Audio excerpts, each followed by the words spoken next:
गोवा एक ऐसा शहर जो अपने खूबसूरत बीच, कैसीनो, शराब और मस्ती के लिए जाना जाता है। यहाँ का हर कोना शांति और आनंद से भरा हुआ लगता है। यहाँ पर हर कोई छुट्टियां मनाने आता है। ये एक तरह से पूर्व का लास वेगास माना जाता है। लेकिन क्या गोवा की सिर्फ यही पहचान है? क्या गोवा का इतिहास केवल इसके बीच और इसके कैसीनो तक ही सीमित है? गोवा का इतिहास इससे कहीं गहरा है। यह प्राचीन समय में गोमांचल, गोवापुरी और गोवांतक के नामों से जाना जाता था। गोवा का छत्रपति शिवाजी महाराज और उनके पुत्र संभाजी महाराज का क्या संबंध है? गोवा का इतिहास केवल इसकी प्राकृतिक सुंदरता से जुड़ा हुआ नहीं है। इस भूमि ने बहुत संघर्ष देखे हैं और ये संघर्ष न सिर्फ पुर्तगाली साम्राज्य के खिलाफ बल्कि आदिलशाही के खिलाफ और महान मराठा सम्राटों के समर्थन के लिए भी थे। गोवा केवल एक शांति का स्थान नहीं था, ये एक रणनीतिक सैन्य स्थल था जो मराठा साम्राज्य की शक्ति का महत्वपूर्ण हिस्सा था। यहाँ युद्ध लड़े गए, युद्ध जीते गए, युद्ध हारे गए। यहाँ की धरती पर संघर्ष हुआ। गोवा की भूमि का इतिहास मराठा साम्राज्य से भी जुड़ा हुआ है। छत्रपति शिवाजी महाराज और उनके बेटे छत्रपति संभाजी महाराज ने भी गोवा की भूमि के लिए संघर्ष किया था। यह एक ऐतिहासिक प्रतीक है। आपने ये गाना जरूर सुना होगा।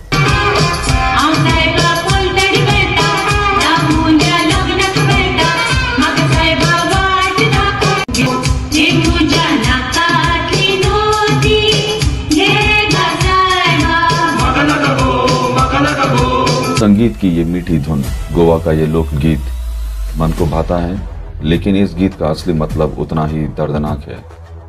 ये गीत एक हिंदू महिला की व्यथा है, उसका दर्द है, जो एक नाविक से अपनी नदी पार कराने की विनती करती है। वह उसे अपने गहने तक देने का वादा करती है ताकि वो अपने एक भाई दामू यानी कि एक हिंदू की शादी में शामिल होने के लिए नदिया के पार जा सके। लेकिन नाविक, जो कि पुर्तगालियों के डर से थर थर कांप रहा है, उसे मना कर देता है। ये कहानी केवल धन के लालच की नहीं बल्कि एक भय की है, पुर्तगाली शासन का भय, जो इस भूमि के लोगों पर सदियों तक हावी रहा। ये था उनका वास्तविक संघर्ष। क्या आप जानते हैं कि यहाँ के मंदिरों के साथ क्या हुआ?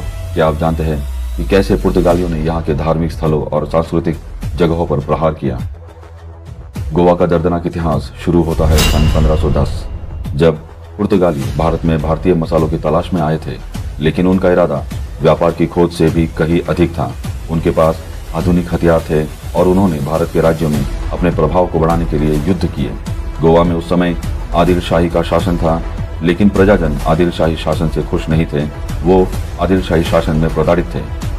आदिलशाही शासन से पहले गोवा में कदंब राजघराना और विजयनगर साम्राज्य का राज हुआ करता था। ये कथा है आदिलशाही शासन के समय की, जब गोवा के कई सरदार, जिनमें तिमोजी और मारपन वेणेकर ये दोनों मुख्य थे, इनको अपनी कमजोरी का आभास था। गोवा को अपनी मुक्ति के लिए किसी की सहायता की आवश्यकता थी, जो उनको पुर्तगाली व्यापारी अल्फांसो अल्बुकर्क के रूप में नजर आई। कदंब राज्य की सहायता के नाम पर अल्बुकर्क ने आदिलशाही से युद्ध किया, आदिलशाही को हरा दिया। लेकिन यहाँ पर एक धोखा हुआ।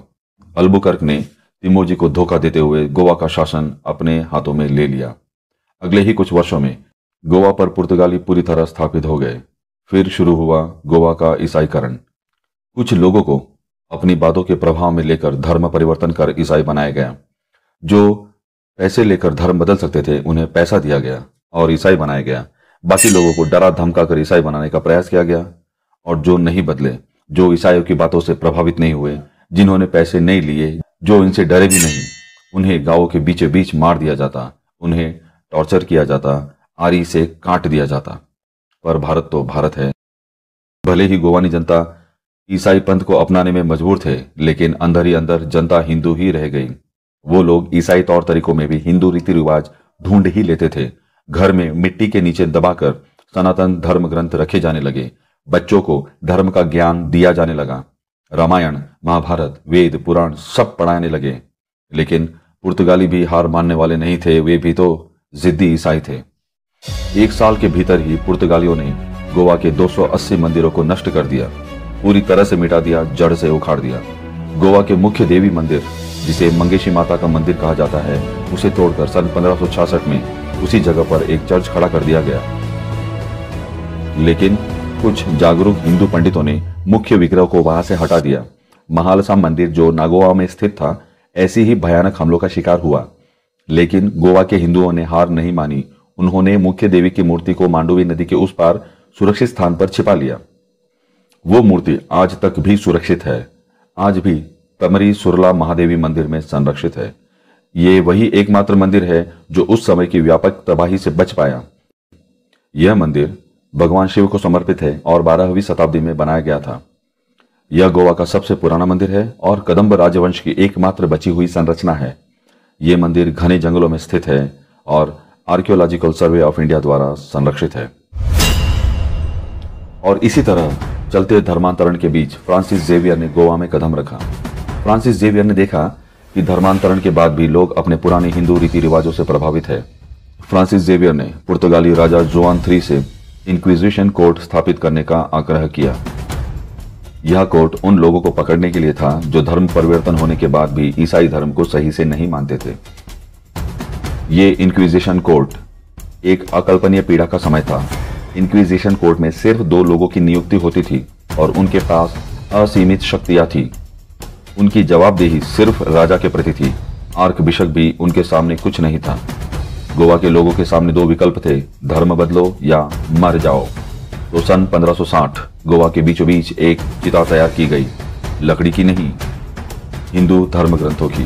पिछले 6 महीनों में हर हिंदू घर के कोने कोने को छाना गया। जमीन को खोद खोद कर धर्म ग्रंथों को निकाला गया। मराठी और संस्कृत भाषा में लिखे गए इन महत्वपूर्ण धर्म ग्रंथों की चिता और उस धर्म ग्रंथों की चिता पर हाथ पैर बांधकर डाले गए हिंदू। कुछ किताबें कहती है कि इस धर्म ग्रंथों की चिता पर 500 हिंदुओं को जलाया गया था और कुछ किंवदंतियां कहती है कि 1000, ईश्वर जाने कितने हिंदुओं को जलाया गया था। सनातन जल रहा था। अग्नि की लपटों के साथ ऊपर उठ रहा था चर्च, और वहां से हजारों कोस दूर रोम में बैठा सांता क्लॉज मुस्कुरा रहा था। यही है भारत में ईसाई धर्म के प्रारंभ का सत्य। अपने बच्चों को सांता क्लॉज की पोशाक पहनाकर खुश होने वाले हिंदुओं, तुम्हारा सांता जब मुस्कुराता है तो लगता है कि वह गोवा की बेटियों की नोची गई छातियों पर मुस्कुरा रहा है, एक वहशी दैत्य की तरह। तुम नहीं जानते कि क्रिसमस का जो केक तुम खा रहे हो वह गोवा की उन माताओं के रक्त से सना हुआ है जिनके नग्न शरीर को घोड़े से चीर दिया गया था। क्रिसमस की तुम्हारी शुभकामनाओं में मुझे उन पूर्वजों की चीखें सुनाई देती है। इतना ही अत्याचार क्या कम था कि तभी एक नया आदेश दिया गया। इस नए आदेश के अंतर्गत किसी भी तरह का हिंदू व्रत वर्जित, धोती पहनना वर्जित, माथे पर बिंदी लगाना वर्जित, साड़ी पहनना वर्जित, माथे पर त्रिपुंड लगाना वर्जित। कोई हिंदू पूजा पाठ नहीं कर सकता, कोई नया मंदिर नहीं बना सकता है, कोई तुलसी का पौधा अपने आंगन में नहीं लगा सकता, हिंदू रीति रिवाज से विवाह तक नहीं कर सकता, और ना ही अंतिम संस्कार के लिए श्मशान तक दिया जाता। मर चुके हिंदू को एक नाव पर बांधकर जला देते थे। हिंदुओं पर अत्याचार की कोई सीमा नहीं थी। पुर्तगालियों के हिसाब से ये सब सैटानिक रिचुअल्स थे। यदि उपरोक्त कार्य करता हुआ कोई भी पकड़ा जाता तो बिना किसी सबूत के उसकी गिरफ्तारी होती। आधी संपत्ति शिकायतकर्ता की और आधी संपत्ति चर्च की हो जाती। उस हिंदू को खुले आसमान के नीचे एक खंबे से बांध दिया जाता। जब तक वो हिंदू चर्च के हुक्म को नहीं मान जाता तब तक उसे बिना पानी और खाने के उसी खंबे से बांधकर रख दिया जाता, और यदि हिंदुओं ने चर्च का हुक्म नहीं माना तो उसके हाथ काट दिए जाते। वो खंबा आज भी गोवा में बॉम्ब बेसिलिका चर्च के नज़दीक है। उसे हाथ कतरोखाम कहा जाता है। बॉम्ब बेसिलिका और कैथोलिक चर्च इंक्विजिशन के मुख्य अड्डे थे। गोवानियों ने बहुत विरोध भी किया, बहुत सारी लड़ाइयाँ भी हुई, परंतु पुर्तगाल संख्या बल में अधिक थे, आधुनिक हथियारों से लैस थे। उनके सामने हिंदुओं की एक न चली, लेकिन किसी ने भी लड़ना नहीं छोड़ा। बार बार आते रहते और गुरिल्ला टैक्टिक्स के जरिए लगातार हमला करते रहते। धर्मांतरण और इंक्विजिशन के भय के कारण कई हिंदू जंगलों में छिपकर जीने को मजबूर हुए। गोवा के कई लोग अपनी जान बचाने के लिए कर्नाटका, केरला और भारत के अन्य हिस्सों में भागने को मजबूर हुए। उनके लिए यह एक नर्क से बचने का रास्ता था। समय 1669। अब आया पुर्तगाली राज्य का सबसे खराब हुक्म, जो हिंदुओं के लिए घातक साबित होने जा रहा था। इसे सबसे वर्स्ट ऑर्डर भी कहा जा सकता है। इस नए नियम या कहे हुक्म के मुताबिक कोई भी हिंदू बच्चा यदि अनाथ हो जाता है तो उस बच्चे को जेसुइट फादर ऑफ चर्च के हवाले कर दिया जाता। वैसे तो ये हुक्म सिर्फ अनाथ बच्चों के लिए था, लेकिन माता या पिता में यदि कोई एक भी मर जाता तो भी उस बच्चे को अनाथ घोषित कर चर्च के हवाले कर दिया जाता।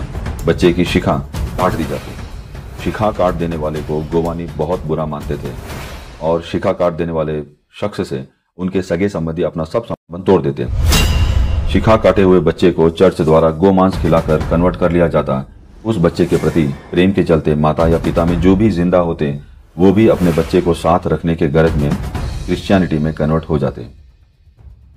पुर्तगालियों ने उन हिंदुओं को जो कि ईसाई धर्म में परिवर्तित ना होना चाहते हो, उनको टॉर्चर करने के लिए, उन्हें पनिशमेंट देने के लिए कई तरह के तरीके ईजाद किए थे। पैरों में वजन बांधकर छत से टांग देते थे। जबरदस्ती उसे इतना पानी पिलाया जाता जब तक कि हिंदू मर न जाए। उसकी बगल में मोमबत्ती जलाते रहते। महिलाओं के साथ तो और भी गंदा व्यवहार होता। महिला को नग्न कर पूरे गांव में घुमाना, महिलाओं के साथ बलात्कार करना और उनकी हत्या कर देना, सार्वजनिक तौर पर महिला को जला देना। गोवा का इंक्विजिशन का सच हमें कभी पता नहीं चलता यदि ये बातें एक फ्रेंच डॉक्टर चार्ल्स डेलन द्वारा सत्यापित न की गई होती। चार्ल्स डेलन गोवा में कई वर्षों तक रहे। जब वो फ्रांस वापस गए तो उसने यह पुस्तक लिखी थी जिसमें हमें इसकी जानकारी मिलती है, क्योंकि सारे कागजात जला दिए गए थे जब सन 1780 में इंक्विजिशन कोर्ट को खत्म कर दिया गया था। हमारा उद्देश्य केवल सही इतिहास को आपके सामने लाना है, ना कि आपके भीतर उथल पुथल मचाना। यह सत्य कुछ लोगों को भारी लग सकता है, लेकिन इसे जानने का अधिकार आपको है। यह आपके समझ पर निर्भर करता है कि आप इस जानकारी को कैसे ग्रहण करते हैं। छत्रपति शिवाजी महाराज को जब पुर्तगालियों की इन हरकतों की खबर मिली तो वो बहुत दुखी हुए, बहुत नाराज हुए। शिवाजी महाराज इस अत्याचार को रोकने के लिए काफी परेशान थे। उन्होंने गोवा के वायसराय को पत्र लिखा, लेकिन उस समय मुगल साम्राज्य ने एक और मोर्चा खोल दिया था, जिससे उन्हें गोवा पर आक्रमण करने से मुंह मोड़ना पड़ा। यही हाल छत्रपति शिवाजी महाराज का भी रहा, जिन्होंने गोवा को लगभग जीत लिया था, लेकिन अपनी ही सीमाओं की रक्षाओं के लिए उन्हें पीछे हटना पड़ा। शत्रु परंपराओं का सम्मान धर्मनिरपेक्षता नहीं है, ये एक मूर्खता है। मैं अपने पूर्वजों के हत्यारों को क्षमा नहीं कर सकता। मेरे अंदर यदि किसी को घृणा भरी हुई दिखाई देती है तो गर्व है मुझे अपनी घृणा पर। अपने शत्रुओं के प्रति इसी घृणा ने भारत की रक्षा की है, नहीं तो यूनान, मिस्र, रोम कब के मिट गए।